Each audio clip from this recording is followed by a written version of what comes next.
All right, sit back, because I'm about to tell you how I nearly lost everything my grandfather ever worked for.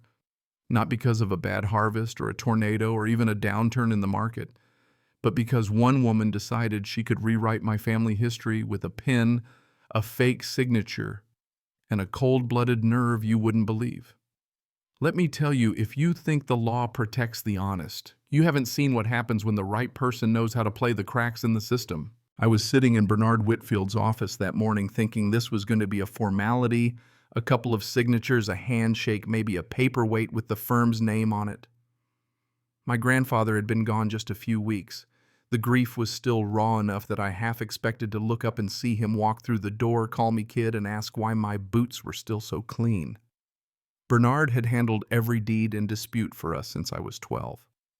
If there was anyone who'd have my back, it was him. So when Bernard slid that folder across his desk, eyebrows drawn together so tight you'd think he'd just found a snake in his mailbox, I knew something was off. He didn't look up at first, just kept flipping through pages, comparing signatures, clicking around on his computer like he was hoping it'd all turn out to be some clerical hiccup. Finally, he sighed and said, "Garrett, we have a problem. That's never a good sign." I leaned in, my heart knocking around in my chest.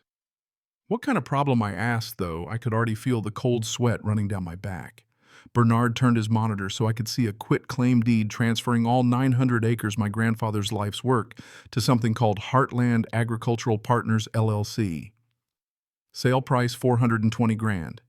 You could barely buy a decent farmhouse for that around here, let alone prime farmland.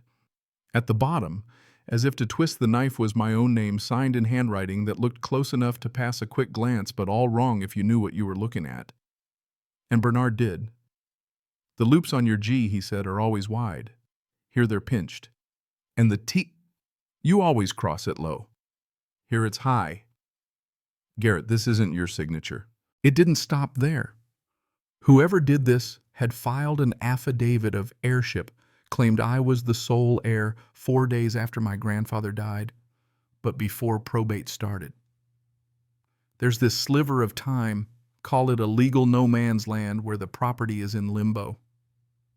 Most folks don't know about it. The people who did this, they knew. They knew exactly when to move and exactly how to get away with it. And the name that kept popping up, the one tying it all together, Karen Whitmore. Never heard of her before. Local address, phone number with the same area code as the county. Bernard said, "She's the key to the whole thing." "You ever met her?" I shook my head. "Nope. But I'm about to." That night I barely slept. I kept thinking about all those summers my granddad and I spent out on the land, him teaching me which fields would hold water, which ones drained quick after the rains, how the soil felt different underfoot depending on the season. That land was a promise not just from him to me, but from every generation before us.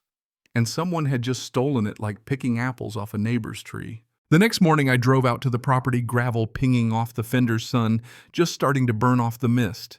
I expected to see the fields just as I remembered, wide open, quiet. Instead, I found a shiny new sign bolted to the fence, "Private property. No trespassing." Security camera blinking at me like an unblinking eye. As I stepped out of my truck, a voice called out, "Stop right there." Woman, early 50s, gray hair, sharp eyes, khaki pants, and a polo. She looked more like a country club manager than a land baron. "This is private property," she said, walking up like she'd done it 1,000 times. "You need to leave." Cool as a cucumber, holding a manila folder in one hand. I told her my name, that my grandfather left this land to me. She didn't flinch. "I know who you claim to be," she said, "but according to my documents, this land belongs to its new owners. I'm Karen Whitmore. You're trespassing." I'll admit I almost laughed, except I was too busy wanting to scream. I told her flat out, "Those documents are fake." My signature was forged. She just pulled out her phone, dialed the sheriff, and said, "We've got a trespasser at the Holloway property making accusations."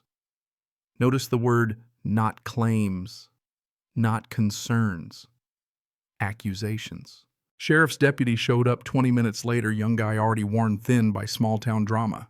He listened to both sides, looked at the paperwork, and in the end shrugged. "This is a civil matter, sir. The records say Heartland Agricultural Partners owns this land now.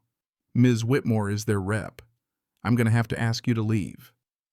And that was that. The law, it turns out, doesn't care much about the truth. It cares about paperwork. She had documents. I had a story. That day, documents won. It got worse. Word spread. At the gas station, people I'd known since I was a kid avoided my eyes. The lady pumping gas beside me said, "Heard there was trouble out at the old Holloway place. Some fella claiming to be family. Didn't say my name, didn't ask for my side. The story was already out and it wasn't mine." At the diner where Grandpa used to get his morning coffee, the conversation died as I walked in. Nobody said a word, but the message was clear. I'd been cast as the villain. Karen had turned my own community against me with a single phone call. But you know what? People always reveal more than they intend. That day at the gate, when the deputy asked Karen about her connection to my grandfather, there was this flicker, a hesitation, just half a second. But it was enough. She wasn't as confident as she let on. I held on to that. I didn't go back to the land or pick fights with the sheriff. I hired Dennis Lockhart, a private eye with a gut like a beer keg and patience thicker than molasses. Gave him Karen's name, her address, timeline of the sale. 48 hours later, he called me.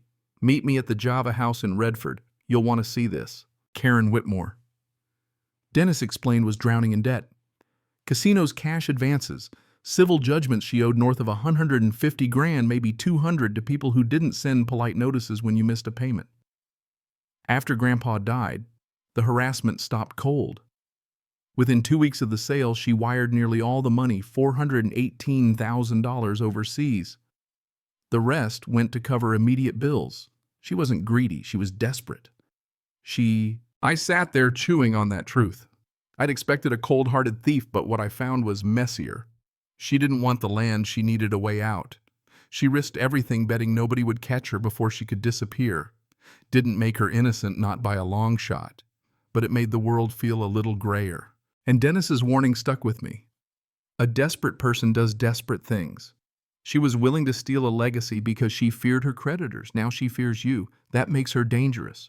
We built our case like stacking bricks, methodical, slow. Bernard coordinated with the county. I gathered every signature I'd ever made. We got the notary office on tape, found a day when Karen, using a fake ID with my name and a photo that wasn't even close, slid her way through an 8-minute transaction.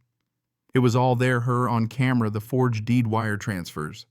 The state lab confirmed what Bernard had said all along, less than a 1% chance that signature was real. The dominoes started to fall. The investors bailed, the broker turned over emails, the community began to whisper. Karen tried to fight back, hired a hotshot attorney, released public statements painting herself as the victim. But she slipped, twice. Mentioned details no outsider could have known, things only the person who'd orchestrated the fraud would say. People noticed. By the time we all met in the county hearing room, Bernard and I on one side, Karen and her lawyer on the other, the whole town watching from those folding chairs, it felt less like a trial and more like a reckoning. Bernard laid out the evidence clean and sharp, the forged signature, the security footage, the money trail, every lie in living color. Karen's attorney tried to poke holes, but he had nothing. And when Karen finally spoke, her voice was stripped bare, no confidence, just fear. She told the room about the debts, the threats, the terror that had driven her to do what she did. It wasn't an excuse, but it was real. And it was over. The county recorder declared the transfer void. The land, my land, was mine again. Karen Whitmore faced criminal charges, maybe 30 years if she was convicted on everything. The broker lost his license. The notary office was censured. Even Heartland Agricultural Partners sued to claw their money back. The ripples went everywhere. But it wasn't until my people started looking me in the eye again, the woman at the gas station who apologized, the farmer at the diner who bought my coffee, that I felt anything like peace. That's how a community heals, not with big gestures, but with small ones. I visited the property on a quiet Saturday, the sign gone, the gate open. The fields just as my grandfather left them. That night I finally opened the box he'd left me inside. Was an old photo, his pocket knife, and a letter. He wrote, "People will try to take what isn't theirs. Land remembers who tends it. Trust that. Trust yourself." That was the real inheritance, not just the acreage, but the lesson. So here's what I learned. Justice doesn't always come easy. Sometimes it's slow, sometimes it's messy, and sometimes it means forgiving a person who did you wrong, not for their sake, but for your own. The land is back where it belongs. My grandfather's legacy is intact, and I carry his lesson with me every time I walk those fields. Now let me throw this out to you. When someone's desperate, does it excuse what they do? Where's the line between justice and mercy? And have you ever had to fight to prove what was rightfully yours? Even when the world seemed determined to believe a lie, share your story, take your truth. That's how we keep the conversation going, and that's how we make sure stories like this don't get erased.